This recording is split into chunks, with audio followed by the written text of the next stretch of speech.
Good morning once again. We are now ready to begin the Baylor press conference. We have with us Norchad Omier and VJ Edgecombe. If you have a question, please raise your hand and wait till we get a microphone to you. And then please give us your name and the outlet that you're representing. So at this time, we'll go ahead and open up the floor for questions for the student athletes. Jaden, can we go on the edge there? John Morris, Baylor Radio. Norchad, for both really, Norchad first. How has going through the Big 12 this year prepared you all for what's ahead here in March Madness? I mean, the Big 12, great conference. You play great teams in and out. You don't go in expecting to blow out someone. So, with that type of competition, I think they prepare us. They definitely prepare us for March Madness. We're excited to be here. And not just excited, we're excited to be here, get some dubs. VJ, do you have anything to add? Just to piggyback off what Norchad said, it's a very physical conference. I still think it's the best conference in college basketball. But, like you said, great teams every day. There ain't no giving on any night. Every game you got to work hard for. Yeah. All right. Cooper, let's go on the edge here. Roy Ogletree, KWTX. Norchad, Coach mentioned about in years past, before y'all got here, that they were, the hunters they were the hunted and now y'all are the hunters. How has that mentality translated throughout the locker room? I don't think anybody in the locker room think of themselves like they hunted. We always look at everybody like prey, if I'm being honest. We're the Baylor Bears, so, that mentality is pretty standard. I think everybody is locked in with that. Any other? Go in the middle there, Jaden. Sam Sklar with the Clarion Ledger in Mississippi for Norchad.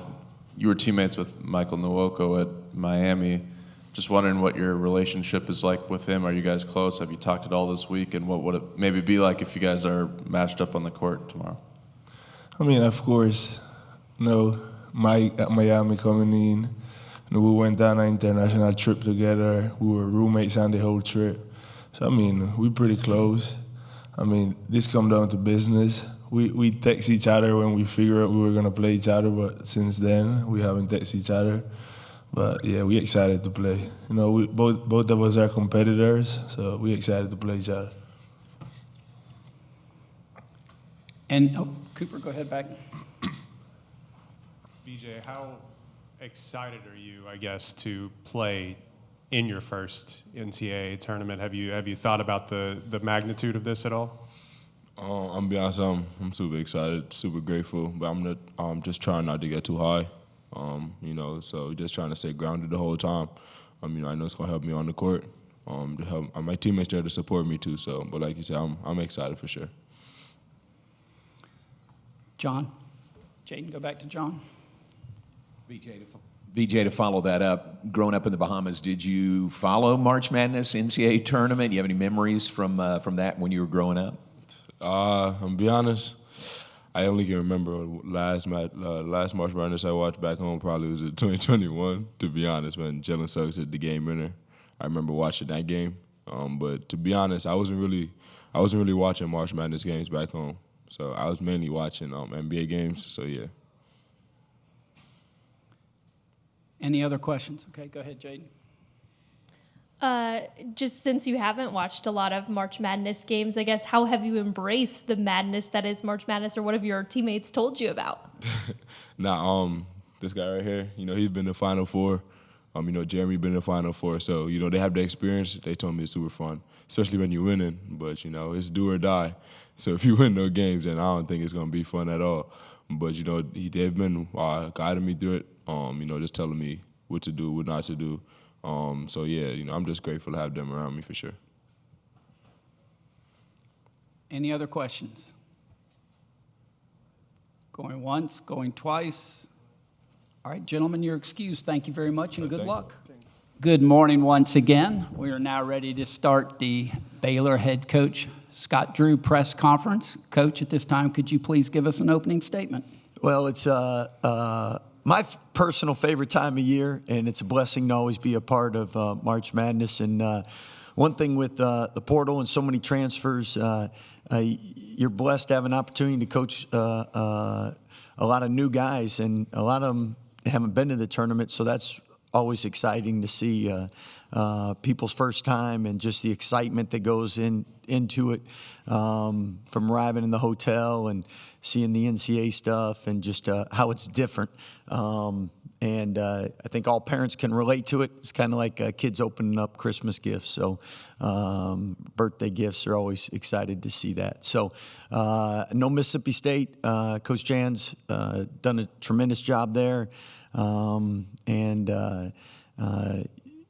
You look at their team, very well balanced, but Coach Jan's always has a great control of the defense, the toughness, the rebounding, and once again, done a great job with this year's group. All right, thank you, Coach. We'll now open the floor up for questions. Once again, please give us your name and your affiliate before you ask a question. Let's go there with Cooper, and then we'll go right Jaden up front here. Roy Ogletree, KWTX. Coach, I was curious, the last time that you played Mississippi State, I believe it was in 2018 in the NIT. I was just curious as how much college basketball has changed since then in your eyes and what the differences have been. It's amazing. You remember the losses more than the wins usually, and I remember they beat us on a buzzer beater, and that it was probably one of the worst rolls I've ever seen in the Farrell Center. So it was a terrible bounce for us, especially. But again, Coach Jans wasn't there at that time, so teams obviously different, plays different. But he's taken Mississippi State 3 straight years of the tournament. He's done a great job everywhere he's been, and every staff he's been a part of. And Josh Hubbard's one of the most dynamic scorers in college basketball. So we definitely have our hands full. Okay, do you have a question here? Yeah. Hey, Scott, Dan Walken, USA Today. So when you have a player like VJ, what's the process as the season's going along of figuring out, how to use him the best way to maximize what he can do, and then also just going into the tournament with a player of his talent level, do you almost throw seed out the window because what he's capable of? Yeah. Well, first, I think when you're in the tournament, we can all throw all the seeds out the window because nobody has a perfect bracket after the first weekend, it seems like. So with VJ, when you coach somebody like that, it's a real blessing because you get a Sports Center highlight virtually every other day in practice, and that makes practice exciting. But VJ's one of those guys that is a great teammate. He's a winner, and he affects every facet of the game. So he's not somebody that has to have the ball. He's not someone that has to score. He can affect it defensively. He wants to guard the other team's best player. He wants to get a double-double on the glass. He gets as excited as much with an assist as he does a bucket. So when you coach somebody like that, really it's easy because he's going to play hard no matter if he's shooting or not. At the same time, the challenge is coaching someone like that is making sure that he's aggressive offensively because he is capable of scoring 20 or 30. And obviously you want to use all his talents and abilities, but I'd much rather as a coach have to urge someone to take shots and be aggressive rather than telling someone to pass the ball. Let's go up front here. In the Associated Press, Jeremy Roach, obviously local ties here. What attracted you to him, bringing him into the program, and what do you feel about his year? And just talking with him as well, he said he doesn't feel like this team has played its best basketball. Its best basketball's ahead. I wonder if you could address those. Well, to start with, when we got him and Norchad, we're really excited about their leadership. Both of them been to the Final Four, both of them proven winners. I think when you look at Jeremy's year, I don't know if there's anybody else in college basketball that's had 2 concussions, and so it's one thing adjusting to a new team. It's another thing fighting through health issues as well. And at the same time, he's absolutely right. Some years you just have more injuries than other years, and it seems like this year we just had a plethora of injuries, and we finally had everybody healthy because we waited a long time to get Langston back, and he came back and then wasn't ready and had to go back out. We finally got everyone back for Central Florida, and that lasted for about 4 minutes and change, and then we lost Josh for the season. And just developing chemistry, rhythm. It's tough when you don't practice and with everybody. And we've had a lot of days where when you have 6 guys in the rotation, you can't do much at practice because you can't get anybody else injured. So the last 2-3 weeks before Langston's ankle injury, we were getting some good practice time. So I do think we're playing our best basketball right now, and Langston will play, and excited to have him back in the lineup. And this is the time of year where you want to be at your best, and unfortunately for us, we weren't throughout the year, but we are now. So hopefully, minus Josh, obviously, but hopefully we can put our best foot forward. And you got guys that have won in March and know what it takes, know what it's about. And Jeremy and Norchad are 2 guys that are not scared of any moment, and blessing to coach. Okay, up here on the other side. Hey, Scott. Mark Canizaro from the New York Post. Just curious, for the uninitiated, what makes VJ special? What sets him apart? Yeah, I think his athleticism to begin with. I've heard some NBA people compare him to Dwayne Wade, Russell Westbrook, as far as just speed, explosiveness, and he's young. I mean, he's going to still fill out and develop, but that athleticism and the quick twitch that he has to get off the floor. I mean, you can't teach that. When he gets a rebound and takes off down the court, it's always dynamic and exciting and electric. So, especially in the NBA when you have more space, I mean, he's going to be a problem for a lot of years. What I love about him is he's so humble and he's such a great teammate. He's everything that you'd want in college basketball and basketball in general. Okay, let's go to John on the edge.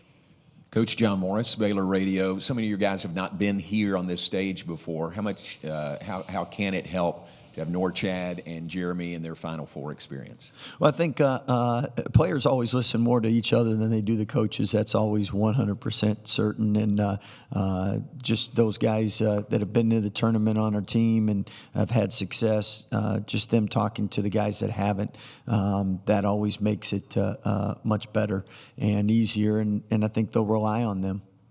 Okay, go back one seat. Just going off of that a little bit, Coach, something VJ talked about is that he hasn't watched a ton of March Madness. So have you talked to him a little bit about the madness or what can come with this, or have you heard any conversation between the guys about that? Well, I think the great thing about VJ and the whole team is you don't want to make you want to control what you can control, and focusing on doing your job is the most important thing, and that's what every coach tries to get their guys to do, and not get too overwhelmed with this could be my last game and whatnot. And especially you see that in senior night so much, and nowadays it seems like that really has more effect than it ever used to.